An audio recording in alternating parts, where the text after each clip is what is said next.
Hello, welcome back to PA 605, Organizational Behavior in Government Agencies.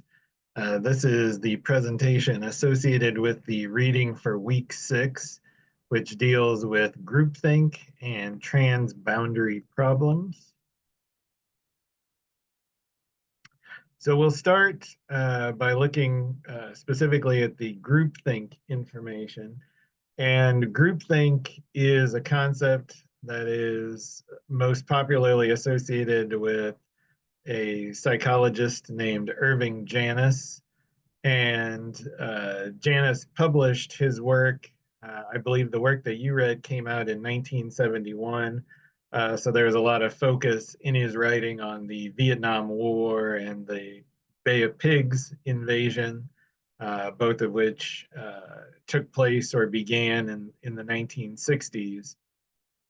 And the concept of groupthink is rooted in research that Janis conducted, social psychological experimentation that Janis engaged in. And he ultimately came to this theory of groupthink, which he articulated as members of a cohesive social group will pressure members of a group that voice opposition or concerns about a proposed group of action. So basically, the idea that if there's, for example, within an organization, if there is a particular group that is pushing a particular idea or a particular agenda, and there are those within the group that disagree with that idea or agenda, pressure will be put on those individuals to get them to go along with the agenda or at least keep silent. So the concept of groupthink is associated with this idea that group morale is prioritized over critical thinking, that some people will go along with things even if they disagree with the decision or the item that's being proposed, because they don't want to jeopardize their place in the group. They feel like they're trusted within the group, they're liked within the group, and they feel like if they speak out against what the majority thinks, they may lose that position. So they sacrifice their sort of own perspective to maintain position. Credible alternatives are ignored or dismissed. So as a result of people not speaking out and not saying, well, instead of maybe going this route, maybe we should try something different, those alternatives are never presented. They never get considered. Or potentially maybe they are offered. Maybe one or two people within the group do offer alternatives, but the majority that is very closely tied together rejects those ideas. There can also be situations where people do speak out and people do offer some criticism, but those criticisms aren't really offered in a very strong way.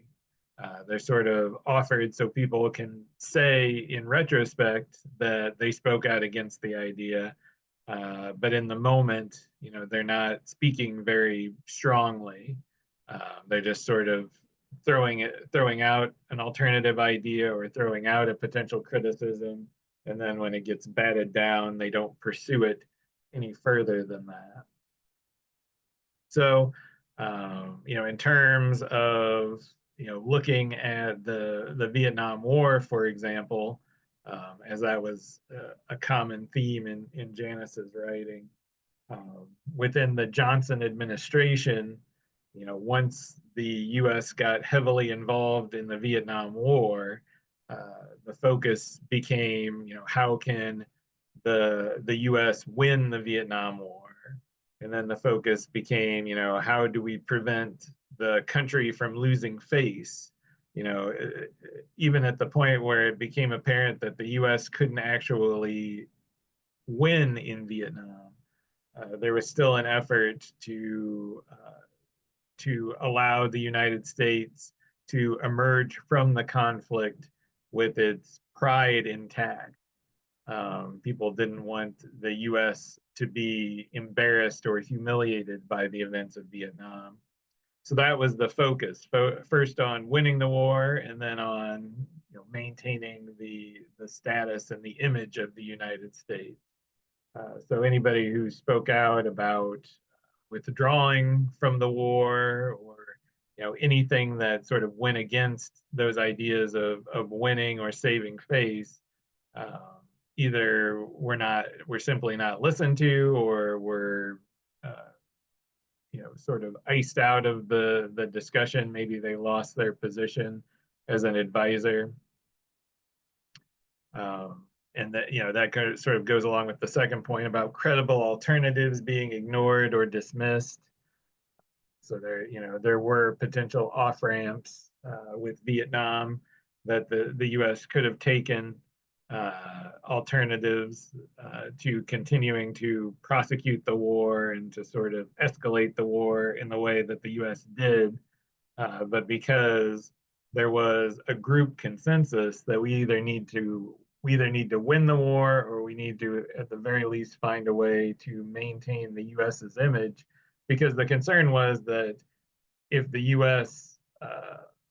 Lost status due to the Vietnam War, that would give the Soviet Union leverage over the United States during the Cold War, and could potentially cause the U.S. to lose the Cold War and be eventually overtaken by communist forces. And again, there were some people in the Johnson administration who did give some voice to the idea of withdrawal or de-escalation or negotiating some kind of a peace agreement, but they may not have spoken forcefully enough in order to actually break through and really get people's attention and really make it seem like it was legitimate a legitimate option at that point. So, in addition to the situation in Vietnam, groupthink has been associated with events in more recent U.S. history, the USA Patriot Act, the events in the Abu Ghraib prison, where prisoners were abused in a prison in Iraq, and also the Guantanamo Bay facility, and how that was allowed to operate off of, just off of the U.S. mainland, and the questions about whether conditions there were humane or not. So a couple of different issues here. First, with the USA Patriot Act, is the idea that in the wake of the September 11th, 2001 terrorist attacks, the US government and the American public in general were very concerned about a potential follow-up terrorist attack. So the government began engaging in policies involving surveillance and monitoring of people's emails, monitoring of the metadata of people's phone calls, tracking who they were talking to and for how long, and where those people were located, looking at people's habits in terms of the types of library books they checked out. So getting into this kind of really invasive form of surveillance, which prior to the September 11th, 2001 terrorist attacks, I think both parties, Republican and Democrat, would have said that it was entirely inappropriate for the government to be sort of impinging on people's privacy in that way. But in the immediate wake of 9/11, and then even years later, it was still commonly regarded as necessary. It wasn't really until the war in Iraq really started to go badly in 2006, and the Bush administration started to lose its political capital, its political strength, that people began to openly start to really criticize and rethink the USA Patriot Act. And then, of course, as you got closer to the 2008 presidential election, you had people, particularly on the Democratic side, openly criticizing the Patriot Act, and talking about how it was was inappropriate and it was abuse of power and needed to be rescinded and was an example of Republican overreach and things like that. But in the immediate, aftermath of the September 11th attacks, and even through those several years afterward, there were a lot of people on both the Republican and the Democratic side that were not very open about criticizing the measures that the Bush administration was taking to combat terrorism, because there was a concern that if you spoke out against surveillance or if you spoke out against some of these security measures, and it turned out there was another terrorist attack, that you would look weak on counterterrorism, and you would end up losing your position in Congress because you were seen as being on the wrong side of the issue. In terms of the more humanitarian or lack of humanitarian treatment of prisoners, the Abu Ghraib scenario was really attributed to the idea that in these prisons there was a culture that gradually evolved, that it was okay to physically abuse prisoners, humiliate them, put them in sexually embarrassing positions and things like that. It may have first been introduced as an interrogation tactic, but then it became about maintaining control over the prisoners, breaking their spirit in order to make them easier to control, and then it may have even just become about doing it. Prison guards in some cases maybe just doing it for their own amusement. So it evolved from, there was a legitimate rationale perhaps in the minds of some for doing some of the things that they did that were abusive, but then it gradually evolved into something that just became a part of the culture and became, as I said, a form of entertainment, or at the very least a form of maintaining control over the prisoners.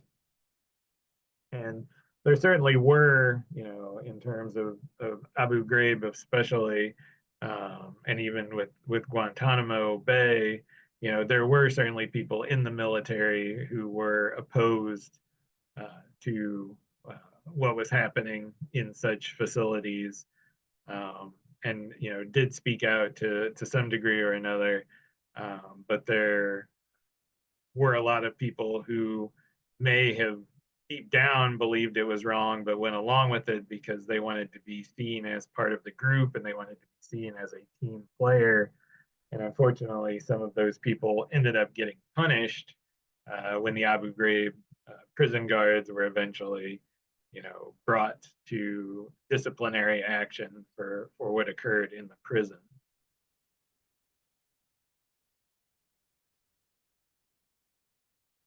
So this gets to the idea of groupthink can lead people to dehumanize an enemy. So this was an issue with Vietnam, with the escalation of the war, where bombing became a lot more indiscriminate, and this led to more civilian casualties. But there was at least a tacit idea from the Johnson administration on down that some of this was necessary in order to break the North Vietnamese army's will to continue to fight. So as a result, these innocent people came to be seen as necessary losses or a necessary evil in prosecuting the war, which required the army to begin to dehumanize people to some degree, and the U.S. government in general, and even some people in the American public, to dehumanize civilians in Vietnam, and see them more as statistics than as actual human beings. And the same could be argued, with the war on terror after the 9/11 attacks in 2001. The government for a time began using what were called enhanced interrogation techniques, but a lot of people would consider them torture, and engaging in extraordinary rendition, which was a practice of kidnapping people who were believed to be associated with terrorism and flying them to a country that permitted enhanced interrogation tactics. So the US government didn't necessarily want to use enhanced interrogation within its own facilities, so they fly them to other countries where the governments were more amenable to enhanced interrogation or torture, and things were done there. So that was another example of dehumanizing the enemy, being willing to inflict torture and even being willing to go so far as kidnapping people and taking them to another country in order to do it. So there were obviously legal concerns about some of the policies that were going on in the wake of 9/11, and questions about whether people who were captured in Afghanistan and Iraq uh, deserved or were protected under the conventions of, or the articles rather, of the Geneva Convention, which governs how countries are supposed to treat prisoners of war. And the US government kind of argued that people who were captured on the battlefields of Afghanistan and Iraq didn't deserve the protections of the Geneva Convention because they weren't actually soldiers, they were classified as unlawful combatants. So if they were in fact unlawful combatants as opposed to soldiers, they didn't have to be treated under the protections of the Geneva Convention, and therefore there was more potential for subjecting them to enhanced interrogation and things like that. Ultimately, the Supreme Court did rule that Guantanamo prisoners were protected under the Geneva Convention, and protected from things like enhanced interrogation, waterboarding, and other methods. So groupthink, another way of articulating groupthink is the non-deliberate suppression of critical thoughts as a result of internalization of the group's norms. So that idea of non-deliberate suppression is important because people can engage in groupthink without consciously realizing that they're doing it. Not everybody is making a conscious choice to go along with the majority, even though they disagree with it. Some people may just be in a situation where they're being presented with an option or they're being presented with a course of action, and they're among a group of people that they highly respect and they highly like. And that puts them in a mindset of going along with the majority consensus and not really critically analyzing it for themselves based on their own ideals, based on their own values. So you absorb as an individual kind of the ideals and norms of the group, and that sort of subjugates your own values and norms. So actions advocated by the majority in the group are supported without analysis of its relative strengths and weaknesses. So again, if you're in a situation where you're being presented with a decision or a course of action by people you respect, you may not go through the usual process of looking at strengths and weaknesses, and may say, well, if these people have looked at it and these people think it's okay, then it must be the best way to go. And who am I to sort of argue with it? So the issue of whether group decisions are preferable to individual decisions, and there certainly is benefit from group decision making if there's active discussion and if there's active critical thinking and if there's active analysis.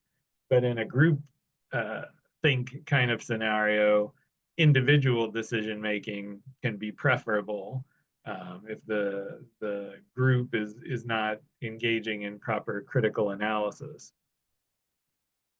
Now, among the ways to avoid falling into the traps of groupthink include assigning certain roles to group members and acting under defined procedures. So basically assigning certain people to represent certain points of view to make sure that all points of view are adequately addressed. These kinds of conditions are often not met in the face of crisis and public criticism.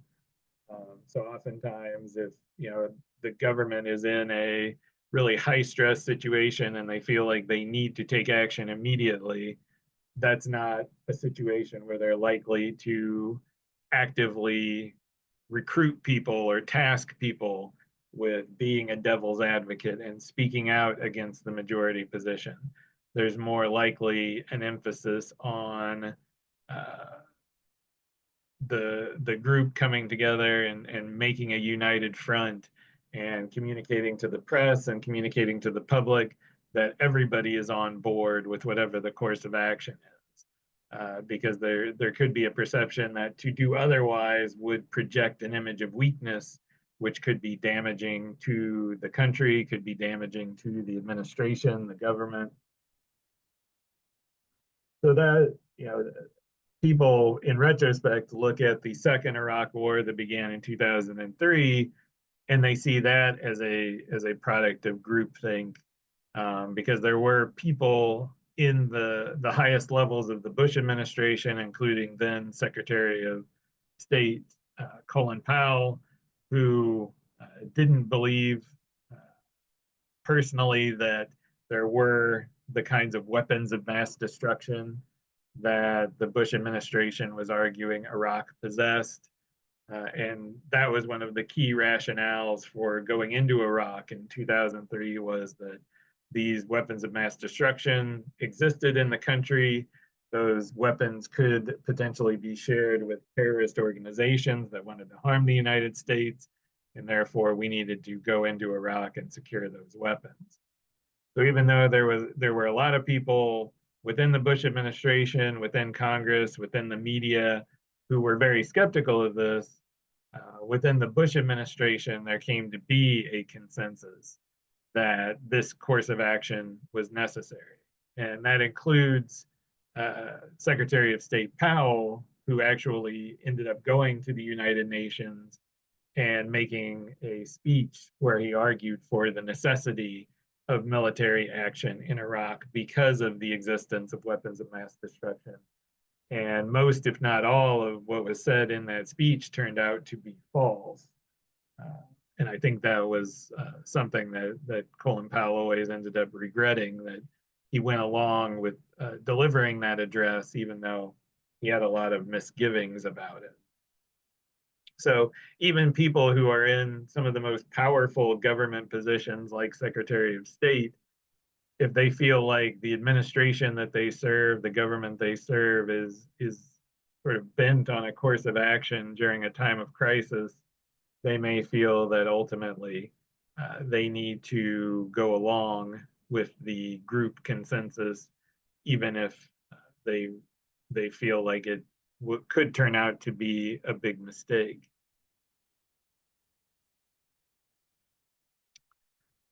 So the main principle of groupthink, according to Janice, is the more amiability and esprit de corps, excuse my French, um, but basically the more amiability and the more sense of camaraderie within the group, uh, that the greater the danger that independent critical thinking will be replaced by groupthink, which is likely to result in irrational and dehumanizing actions directed against outgroups. So again, it's not just the idea that the group is sort of all going to come together and come to this consensus, even though some people in the group may have grave misgivings about it. But it's also the danger that this consensus could lead to dehumanizing actions against outgroups. Whether it's bombing civilian targets during Vietnam, whether it's enhanced interrogation or inappropriate surveillance after the 9/11 attacks, whether it's going into Iraq, seeking weapons of mass destruction that aren't actually there. Um, there's obviously a variety of examples we can point to. Um, and we can even, go more recent than that. I mean, one could look at the drone policy that the U.S. Exercised, starting kind of in the Bush administration, going into the Obama administration, using drones to strike targets. And some of those decisions to strike were made even though there wasn't clear evidence that the people being attacked were actually terrorists themselves. So there was obviously a lot of ethical gray areas associated with that. Um, the idea of banning people from certain Muslim majority countries during the first Trump administration. Um, the decision to withdraw from Afghanistan during the Biden administration, the rounding up of immigrants during the current Trump administration. There with any administration, Republican or Democrat, there's going to be some policy decisions made, some of them smaller, some of them major, that could involve this idea of groupthink and could lead to very sad or disastrous kinds of results. And those results could end up with inflicting harm on other populations. It could result in our own troops being harmed. It could result in sort of the reputation of the country being damaged in some situations. So the negative effects of groupthink are things like the illusion of infallibility. So again, the idea that if you've got a lot of smart people sitting around the table and they're all coming to the same conclusion, that must be the correct thing to do. That must be the correct course of action. Rationalization, being able to rationalize things like enhanced interrogation or increased domestic surveillance or what have you, even though you may know fundamentally that such things are unconstitutional or at some level immoral, you're able to rationalize them on national security grounds or other types of grounds as well. Having faith in the morality of the group, if a lot of times if you're working in government or even if you're working in a different scenario, you're working for a business or something, more likely than not, if you're choosing to work with a group of people day in and day out, you don't see them as immoral people. You don't see them as evil people. So even if they're proposing to do something which in general you would consider to be immoral or even evil in some situations, if it's being proposed by somebody you respect and look up to, you're more likely to go along with it. If the president is proposing it and you respect the president, you may say, well, who am I to question their decision? They're the president. They know more about the situation than I do. It's ultimately their responsibility to protect the country. So if they think this is necessary, I should support them. And the same kind of thing can be argued like with the Colin Powell situation with the Iraq War. He may have ultimately come to the conclusion that, he as an individual didn't agree with what was happening, but he did respect the president. He'd worked with a lot of people in the Bush administration in the past, and they were going along with it. So ultimately, he chose to go along with it as well. Stereotyping, in war, a lot of times there are stereotypes used against the enemy, and a lot of times one of the big things that is talked about is the enemies are too evil to be reasoned with. And that goes back to, I mean, certainly the at least the Cold War, with the Soviet Union, that the Soviet Union is the evil empire, and the only way to deal with an evil empire is to confront them with strength. And that's what ended up getting us into Vietnam and other things that occurred during the Cold War, like the Bay of Pigs invasion and things like that, that we, in retrospect, would have best left alone. Uh, looking at the Hussein regime in Iraq before the 2003 Iraq War, which was a violent, repressive, evil regime, but they sort of took that to the next level by arguing that because this was a violent, repressive, evil regime, and they mistreated their own people, that meant that they were willing to do business with terrorists and were trying to provide terrorists with weapons of mass destruction. And that ultimately turned out not to be true. So there was a lot of discussion before the US went into Iraq in 2003 that the Iraqi government under Saddam Hussein was sort of cooperating with the Taliban. Um, and that because they were both evil, they both didn't like the United States, so they must both be working together, and that turned out to be very faulty logic. And then when militarily we ended up winning in Iraq, but the Iraqi insurgency began against U.S. forces. There was initially, at least, the idea that the Iraqi insurgency wouldn't be able to sustain itself. There was just a few, uh, you know, what I think Secretary of Defense Donald Rumsfeld called a few dead enders, and eventually they would either be killed or they would burn themselves out, and the insurgency would kind of fade out of its own accord. And that, of course, turned out not to be the case. So, again, examples of negative effects of groupthink. We've talked about Johnson and Vietnam quite a bit. An unwillingness to share criticism with outsiders, an unwillingness to question sort of fundamental assumptions about the war.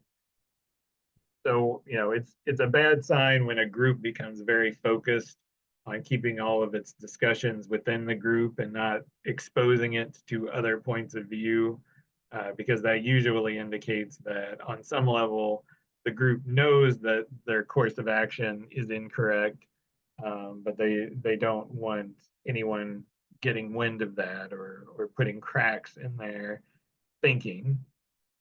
And then the idea of no questioning of fundamental assumptions. Again, with Vietnam, the idea that the U.S. had to win in Vietnam, or at least had to keep fighting in Vietnam, because to do otherwise would be handing a victory to the Soviet Union, and it would, fundamentally undermine the U.S. position in the world. That became sort of the consensus of the group and was driving their decision making, and people didn't stop or didn't try to force the group to reckon with the idea that maybe they were wrong, and maybe that it was in fact prosecuting the war for as long as the U.S. did that was ultimately more damaging. Participants being prone to self-censorship, not speaking out, feeling like there's not an opportunity for them to voice their views. The way the discussion is playing out doesn't allow for criticism. The idea of the delusion of unanimity, so people not speaking out, and therefore it seems like the decision is unanimous when in fact it's not really unanimous. It's just people didn't bother to say what they were thinking. The idea of mind guards. So people who are sort of actively suppressing dissent within the group. So if somebody tries to speak out, kind of, either quietly, steering the conversation in a different direction, or even openly shouting people down and saying, they shouldn't be questioning the president's course of action or whoever's course of action at that point in time. So it can either be sort of a quiet, more subtle approach, or it could be something that's a lot more obvious.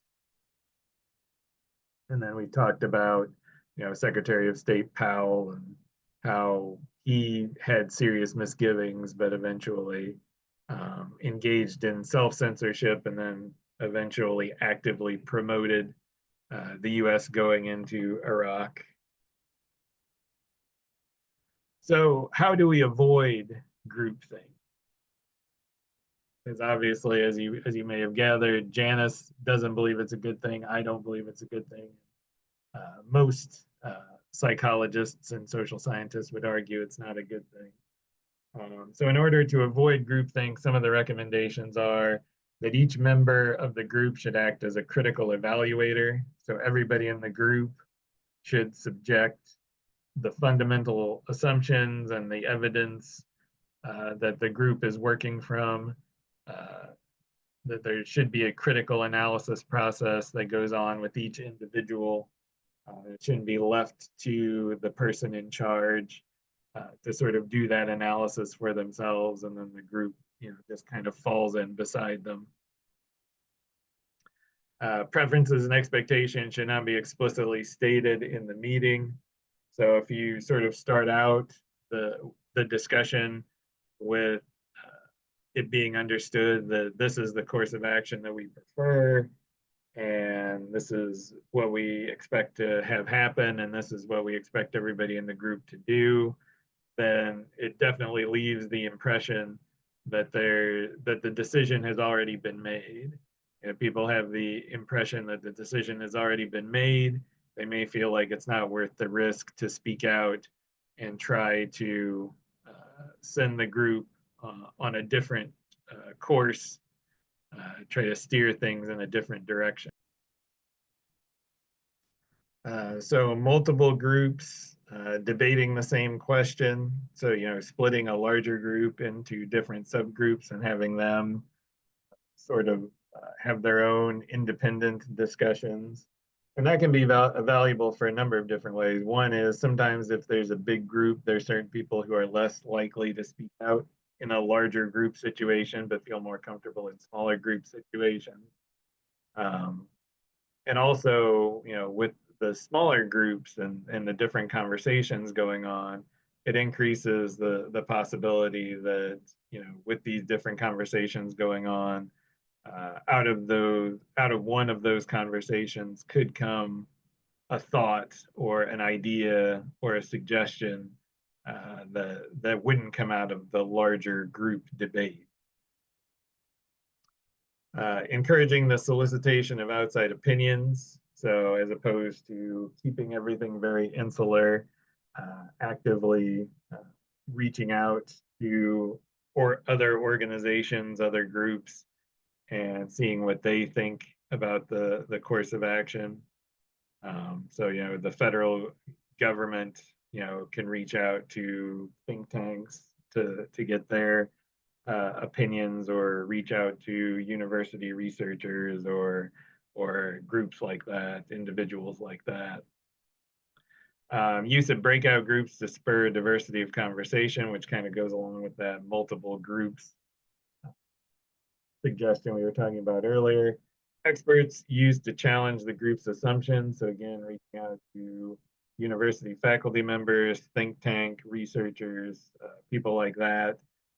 Maybe people from other countries who are experts in different fields, and having them come in and sort of look at the underlying beliefs that the group is working with, and get them to question them, or try to get them to question. So again, with Iraq, one of the fundamental beliefs, fundamental assumptions of the Bush administration was that there were weapons of mass destruction in the country. And there were obviously a lot of experts that were saying that there weren't weapons of mass destruction on that scale in the country, but they weren't actively incorporated into the Bush administration's discussion. They were interviewed in the media, and maybe they even testified before Congress, but they weren't allowed to actively participate in the actual decision-making process. The idea that one member is designated to challenge the majority opinion. So basically, you appoint somebody as devil's advocate, whether they agree with the group or not, and have them, to the best of their ability, argue against the majority of opinion. So try to, as best they can, to poke holes in the majority position. And even though that individual may start out agreeing with the majority, it might be that in doing so, they change their mind, and maybe they change other people's minds as well.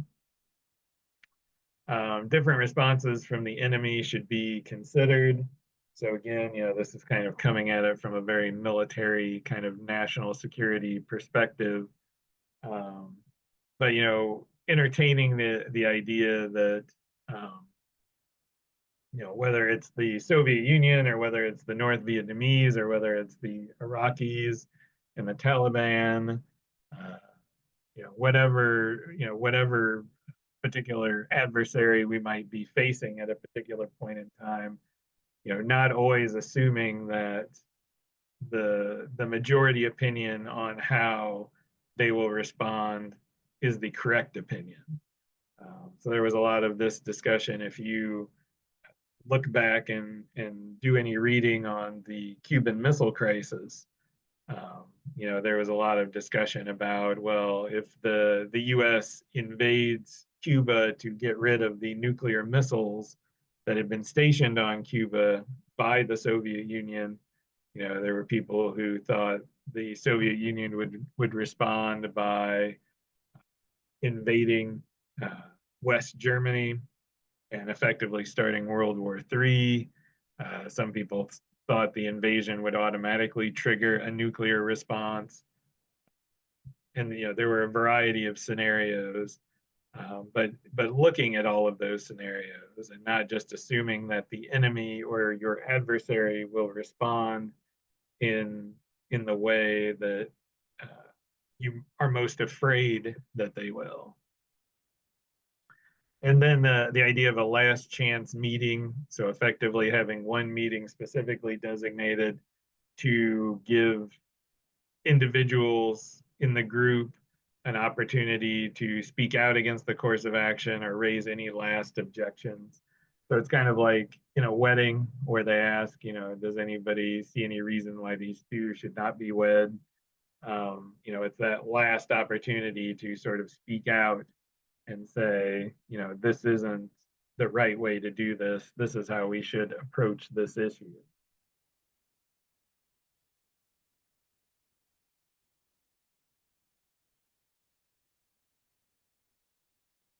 So is groupthink a continuing threat? Again, the war on terror,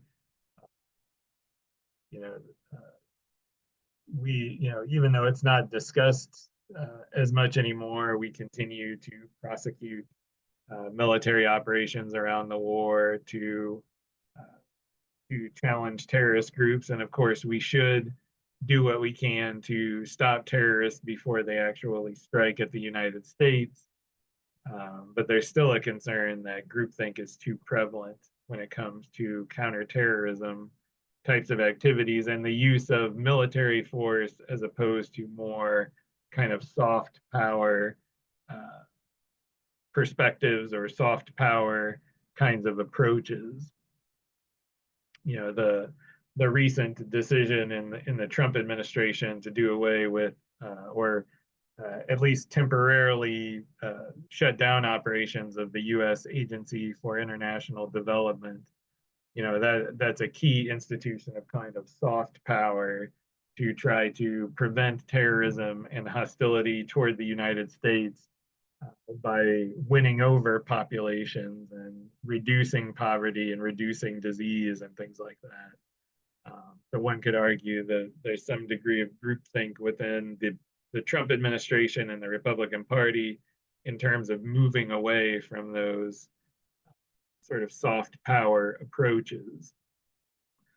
Thinking again about some recent examples, President Obama and the Afghanistan surge. If you do reading about the Obama administration and President Obama's decision about, when he first became president, whether to surge troops in Afghanistan or reduce or withdraw from Afghanistan, there's some evidence there that there was some groupthink involved in terms of, what the military was really pushing, and that, President Obama may have kind of been maneuvered into a particular scenario because they basically gave him, they gave him the option of kind of a major increase, a full withdrawal, or kind of a mid-level surge, kind of expecting the president to take the middle option when really the other two options really weren't all that feasible anyway. Politics, it talks about the Bush administration and Obama administrations. And I think the same has been true for the Trump administration and the Biden administration on certain things as well. Often politics can foreclose certain options because as a Republican, there's certain types of policies that you're not expected to go along with. And as a Democrat, there are certain policies you're not expected to go along with. Or it could cost you political capital, it could cost you political support. But it's important, based on Janice's discussion and other examples as well, unpopular positions need to be represented in government, even if it's not necessarily seen as feasible at the time. It should at least be considered. Like for example, during the healthcare debate that led to the Affordable Care Act, one of the things that was pushed for a while or promoted for a while was the idea of universal healthcare. And at the time, that wasn't a very popular position. It was only really advanced by, people, politicians like Bernie Sanders and people who were very kind of on the left in terms of the progressive politics. But even if those positions are not popular and aren't likely to actually be successful, it's still important to have those options in the mix, because even if universal healthcare, completely government-run, operated healthcare wasn't going to be passed in 2010, having it be a part of the discussion did kind of move the needle in terms of what the Democrats were willing to accept, and even eventually what Republicans would come to accept. Our constitutional system of checks and balances will prevent a single point of view from completely dominating the policy arena. This is the idea, the ideal version of our system. Some people question whether or not recent events are sort of challenging this point of view, but the system is set up where, having an executive, a legislative, and judicial branch, each trying to maintain their sources of power within the constitutional system, will check each other and prevent any one branch of government from becoming too powerful. And therefore, if the executive, goes too far in one direction, either the courts or the legislature will kind of do a course correction, try to bring things back to a more kind of status quo, or a more kind of normal range of acceptable policy.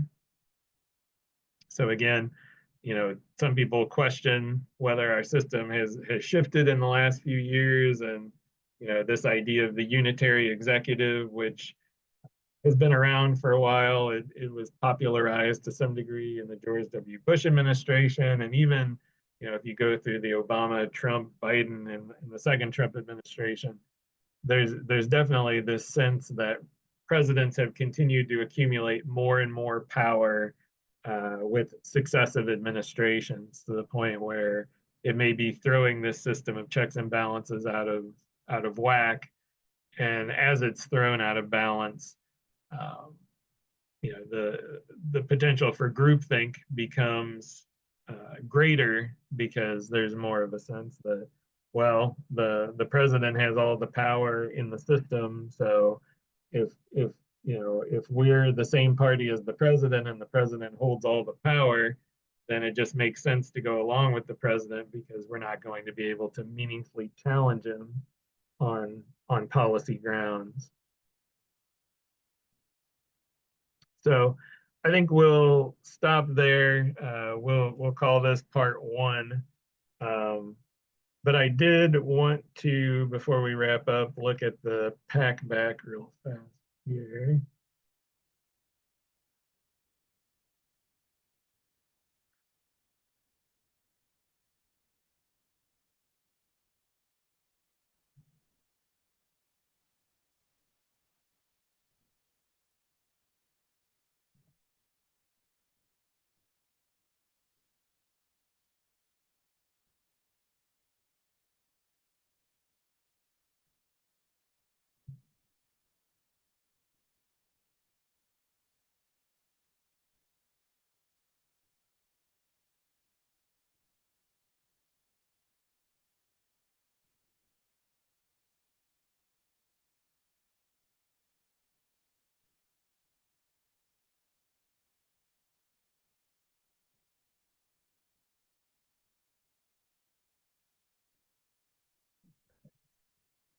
So we'll look at the preview post for the upcoming discussion board. So in terms of groupthink, it asks you to think about, discuss how the concept of groupthink as articulated by Janice could affect organizational thinking during a scenario like the one discussed above, which is basically the H5N1 scenario that we've been working with more severe person-to-person kind of spread. What negative outcomes could result? Which of Janice's recommendations for countering groupthink could you employ as a manager in your organization during the H5N1 scenario? So in terms of the H5N1 scenario, if you're thinking about groupthink, um, obviously there's different approaches you could think about. Um, the two extremes would be, you know, uh, kind of a full shutdown of businesses and schools, mask requirements, vaccine requirements. That would kind of be the extreme version on one end, and then the other extreme version would be, um, you know, not having any requirements at all, really not uh, taking any significant action, saying, taking kind of the herd immunity approach and just saying, you know, during COVID-19, we took certain actions, and now we're gonna try it a different way because we saw educational and business effects from the last approach. So they're sort of the two extremes.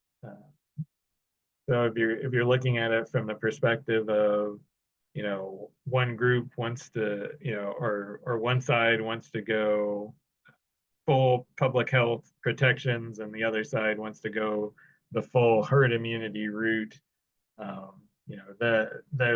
those could both be scenarios where groupthink could come into play. And you don't necessarily have to grapple with all of those issues. You can just look at it from the perspective of vaccination or masking or something like that. You don't have to necessarily take into account all of the different policies involved.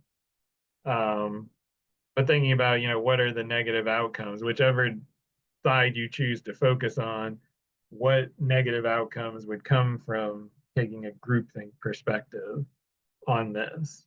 Um, and there is likely to be groupthink when it comes to whatever our next pandemic scenario is. Um, people on the more conservative end of the spectrum seem to be very much against any kind of control measures after the COVID-19 pandemic.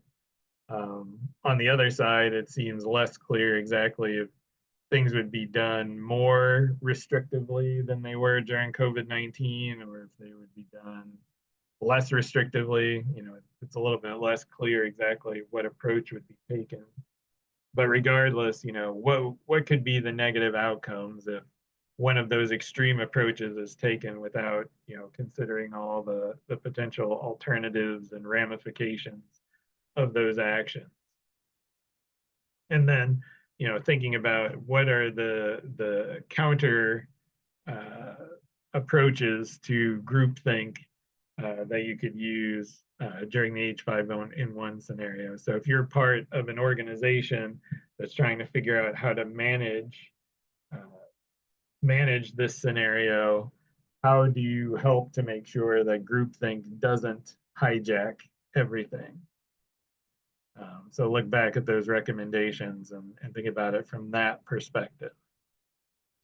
So as I said, we'll go ahead and wrap this up. This will be the end of part one, and then we'll pick up in part two and talk about the Quarantelli, Bowen, and Legatek article and how that relates to our scenario.